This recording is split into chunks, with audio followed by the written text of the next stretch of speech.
Националната гвардейска част е приемник на създадената през 1879 година лична гвардия на княз Александър I Батенберг.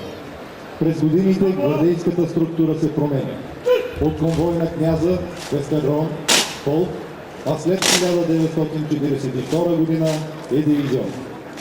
Гвардията е елитна бойна войскова единица до 1944 година. Нейното командване и управление израстват най-добрите професионалисти, които имат конкретен принос за развитието на военното изкуство.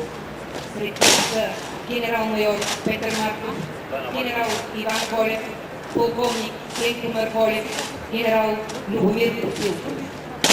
Първото бойно кръстение на гвардейците е през 1885 година по време на Сръбско-българската война.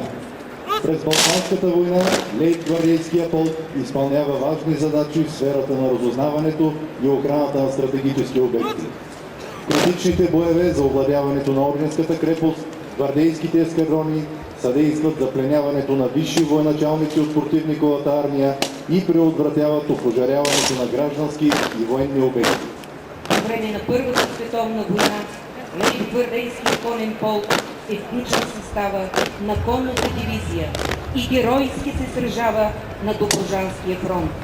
През Втората световна война, след присъединяване на България към антихитлеристката коалиция, гвардейския конен дивизион воюва на Македонския фронт. От 50-те до 90-те години гвардейските части претърпяват различни реорганизации. През 2001 година Националната гвардейска част е утвърдена като представително военно формирование на българската армия и е един от символите на държавната власт.